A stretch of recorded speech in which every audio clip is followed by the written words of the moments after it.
business major at Santa Barbara, UC, and brought you up here? Yeah, I graduated in business econ in 2002, and then immediately took a management position on the East Coast. I was running a dock. I was the dock master. There was a marina, hotel, all kind of on a private peninsula. I got real fortunate actually getting that offer. Eventually, that led to me becoming general manager. Once I took over the management, I helped arrange the sale and realized, hey, I'm kind of good at this. So. And then did you decide, I like California? What brought you to the San Francisco Bay Area? Well, we closed that deal, and that was a pretty large deal. It took 2 years. And then I, moved back. There wasn't a whole lot for me on the East Coast after that project. And, half the guys from my fraternity had migrated up here. So I decided to give it a shot. I said, if you can make it in San Francisco, you can make it pretty much anywhere. So. Well, I know that San Francisco is glad to have you. And now it took him 2 years to sell this great big hotel complex, but you deal in properties that are worth $12 million, $45 million. I mean, what was one of the most expensive homes that you have ever sold? One of the most expensive homes actually was Sharon Stone's home in Seacliff. It had been on the market for $15 million, and I represented the buyer on it. It's a beautiful home, one of the earliest homes built in Seacliff, and of course amazing views of building and bridge and ocean. And I've also listed some architecturally beautiful properties, including the $45 million Children's Park estate in Hillsborough. Yes. Which is about... That's where I live. But not a $45 million home, unfortunately. That's about 37,000 square feet of historic architecture and all beautifully renovated on 6.5 acres. There is such gorgeous architecture in our area, especially in San Francisco. What is your favorite building in San Francisco? I'd have to say the Transamerica building. And why is that? Probably the layout. It's just so overwhelming. You like the sleek lines, the more contemporary look. Well, that actually brings us to our trivia question. We have a trivia question every week on Backstage with Barry and Kathy. So our viewers can contact us and have an answer and win a prize. That's okay, right. So do you want to tell them what this Would you is? like to go ahead with it? Well, today's trivia question is, who were the original architects of the San Francisco Fairmont Hotel? No, you can't answer that. No, This is for even if you know. Our audience. In 1907, and here is a hint, they were brothers, so send in your answers to kgarver333@aol.com, and then the 10th person with the right answer wins a prize. Who were the original architects of the Fairmont building in San Francisco in 1907? You've been in the Fairmont. Many times, and it's a magnificent structure. The facade is very French in style, and it has a magnificent penthouse, which is quite popular for parties. Oh, I've been to many parties at that penthouse. In fact, that's where John F. Kennedy used to stay, and they had a helicopter bed. A lot of fascinating history about what's happening and has happened in San Francisco. Yes, there's so many beautiful buildings. Now, what's your favorite building, architecturally? Architecturally, as far as a residential building, I would say 1001 California. It's a beautiful Beaux-Arts style pink building across from the Mark Hopkins. It was built for the Hearst family. It's a 7-story building, all full-floor apartments, and it originally had a pool on the top. And it's one of the most beautiful facades in San Francisco, and again, an iconic residential building on Nob Hill. It sounds great, and that they have fabulous views. The views are beautiful because of all the large buildings surrounding it. It's not one of the best view buildings, but the views you have of Nob Hill are incredible because of the architecture. You could be in Europe. Well, San Francisco is a city with a beautiful view everywhere you look. I can't really think of anything that isn't gorgeous. How do you identify what's really saleable in a property, in a commercial property, and then we can go to a residential property? Well, first you got to find probably the exit plan, how they're going to sell this down the road, and what's the worst case scenario. That way, when you get there, you're ready for anything. So that's interesting. You look at the back first, Yeah. instead of just going and say, oh, I want to buy a hotel and this looks nice and it's How am I going to get out of it and when? Just Ah. and how much money am I going to get for it when I do get out? So. And did you learn this technique as you went along, or do you think it's just something that comes natural to you as an entrepreneur type person? Probably a little both, but mainly experience. You can't, you learn something new on every deal. So definitely experience. As an entrepreneur, I think it was interesting that they did that article on Greg. And the Examiner, you were the cover story, as I recall. Oh, yeah. As one of the young Turks of the Bay Area at age 28, something like that. Right. So how does it feel to be labeled as such a successful businessman at an early age?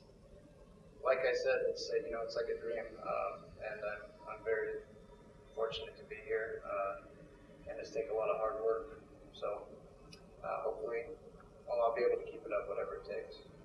And Joel, you have so much style. You have a reputation of being this very elegant man about town. Well, and thank you, the Karen. way you dress, and I know I've been up to a party at your house, and it's absolutely beautiful. There's so many antiques and eclectic styles. What do you think of style? Well, one of my passions outside of real estate, although it is related to real estate, is architecture and design. And having grown up part of the time in France, I do love the French style, but an eclectic French style. My apartment's on the top of a Art Deco building on Nob Hill, so I'm fortunate enough to have incredible views. And I do have some classic pieces, as you know. I have some very modern art. So I just like that eclectic mix because I think it reflects more of a personal style. I understand that you had been to Paris most recently at Fashion Week. Maybe you can share a little of your insights as to what's happening in that regard. Well, that's very interesting. I do have a lot of friends in the fashion business, including some who bought one of the major fashion houses. So we've been going the last few seasons. It's a great week to be in Paris. So much of the world is there. We've been to the Chanel show with Lenny Kravitz, met Karl Lagerfeld. It's always exciting. And this year was very interesting with what's going on financially. And then Paris was mobbed. The streets were crowded, the restaurants were crowded. But one evening we're at a dinner with the president of one of the major fashion houses, and they were telling us that some of their New York clients had canceled their trip to Paris Fashion Week. Oh, that is interesting. Yes. Well, you see, recessions even Sign of affects times. millionaires. Exactly. You are so much into style, and I see that when you are selling some of your luxury properties that are, 10 million, etc., how do you make them appealing for your potential buyers? Well, the key today is in the staging. And in the past, these beautiful, over-the-top architectural style rooms really sold the big Pacific Heights mansions and the large co-op apartments. But today, the buyers are young, 30s, 40s, and they want modern. So we've actually restaged some of our large homes. This one home in particular has a Versailles-like dining room. And we've restaged it to look more Philippe Starck, for example. So it's an interesting mix, and it's a real shift in buyers' tastes at that price level. That's interesting. But I'm curious to ask both of you, how is it that in this difficult time, these big properties are indeed selling, from your point of view? People are losing homes. The average guy is losing a home. But what is it about commercial or residential, the high end? Different sellers are always going to have different needs. For instance, the county resource building that we sold in San Diego, the owners were an elderly couple, and it was a short-term lease. They had 5 years. It was a gross lease. Basically, they were responsible for some of the property tax, insurance, et cetera, et cetera. So they wanted a more secure investment. They don't have to worry about anything, and it's a kind of a popular new thing. They're called triple net leased investments. Basically, the landlord, CVS, Walgreens, any sort of big chain that owns the property, they pay property tax, insurance, maintenance. So you buy one of these things, they're on a long-term lease, 15, 20 years, and as the property owner, you don't have to do anything but collect a check every month. So now these sellers sold the county resource building, and we moved them into a CVS in Florida. So now they collect a check for $20,000 a month every month, and that's it. I would like that. I like it. That's a good one, yeah. That's good. Yes, absolutely.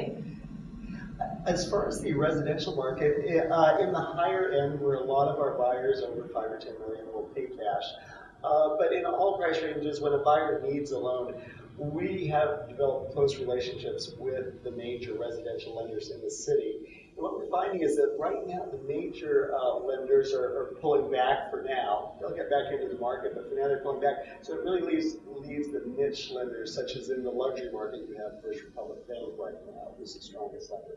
So we just make sure that we introduce our buyers to our lending contacts so that they have the financing in place when they look to buy. I wanted to ask you about reverse mortgages. And if it's a good idea or not a good idea, I know that as the baby boomers are booming more and letting themselves be known, they are looking to where they don't have to pay their big payments, and they've been in their house. They don't want to try and find another house. What do you think of the reverse mortgages? I think it's a great idea for the right situation.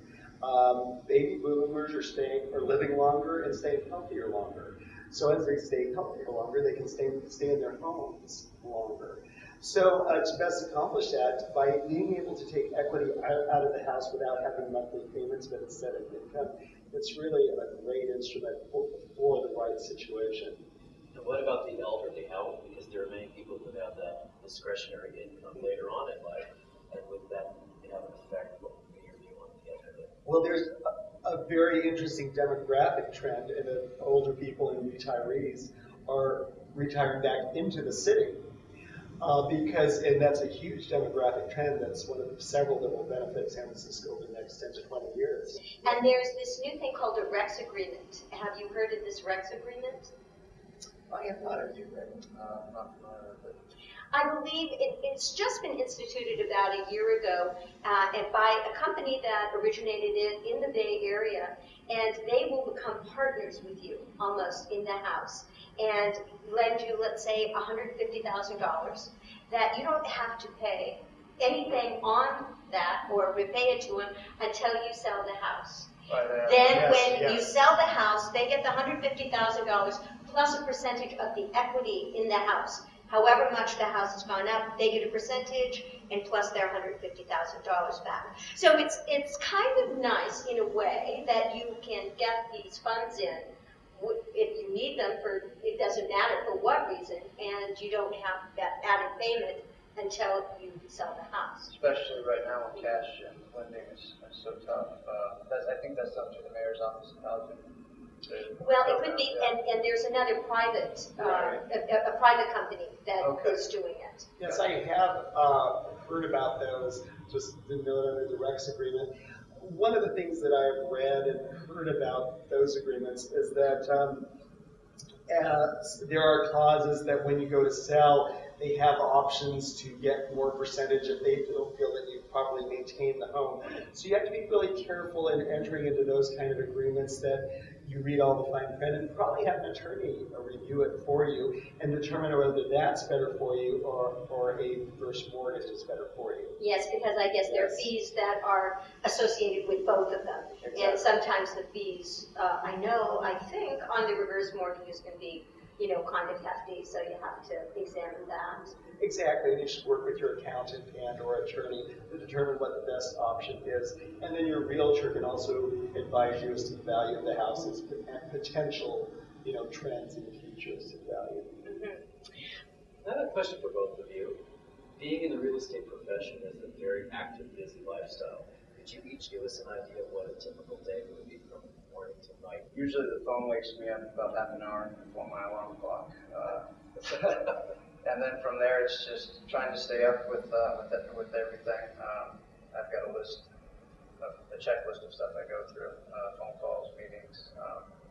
But for instance, today I got up 7 o'clock, started returning phone calls, checking the emails. We've got an exchange client that we're working on accommodation, the accommodator account actually. A million different things, problems that have arisen, and then just fixing them and trying to close on time. I guess when you're not in contract, there's no specific deals that you've got getting ready to close. It's out there, keeping up with the market, the comps, what's going on the street, and looking for new business. Always looking for new business. Right. Yes. And Joel, how's your day? Every day is different. This week, for example, I actually have 4 new properties coming on the market, including a beautiful penthouse on Mount Hill. So I'm really busy creating copy for all the new brochures, working with photographers to get beautiful pictures, and setting up all the mechanics for the Sunday open houses and brokers tours. But every day is different, and it's a 7-day-a-week. But and you just go with the flow and whatever needs to get done. I'm curious, Gregory, is there one thing that when you've had a crazy day, it keeps you going, it drives you, and that one philosophy is what makes you happy at what you do? If you're not on top of it, then you can miss something. So you've always got to be looking for what could go wrong. And if you're not going to stay on top of it, the next guy will. Oh, so it drives you to really be there so you can do the best for your client and get him the best deal. Right. And what drives you? I've got to agree with Greg. In working with buyers, it's finding the right property at the right price for your buyer.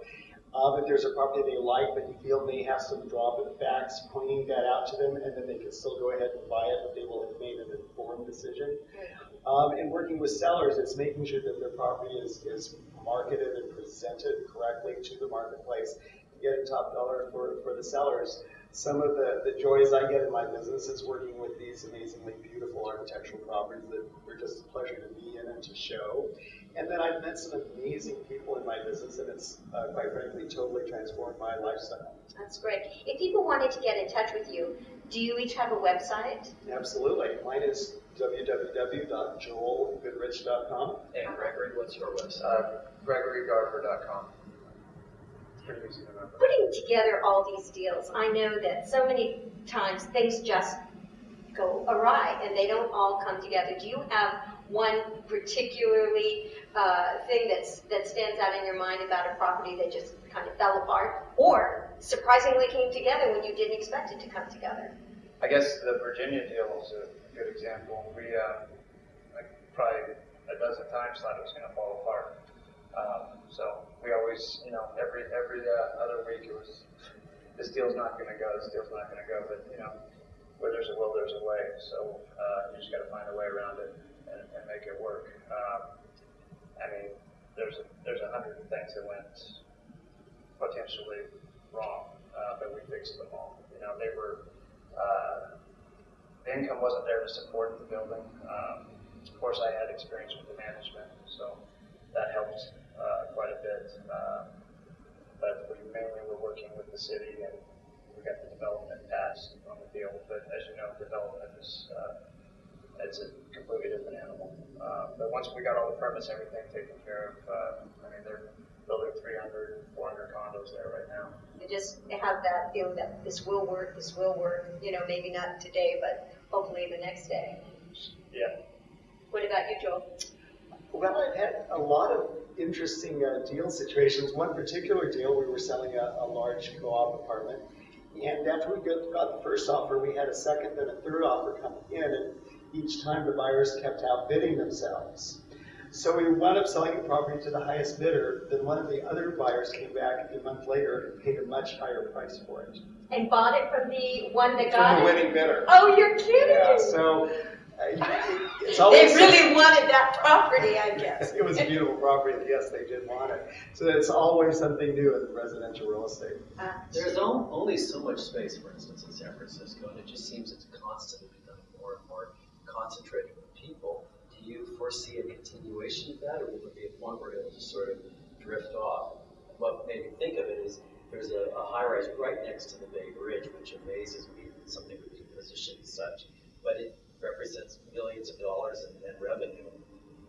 So in the way of that type of continuation of building, do you foresee that type of additional condominiums being built, or is there sort of a lag right now? Well, right now there's a temporary lull. The building you're referring to One Rincon Hill, 56 stories, was slated to have a second tower built to it, and ground was supposed to have broken by now, but it hasn't.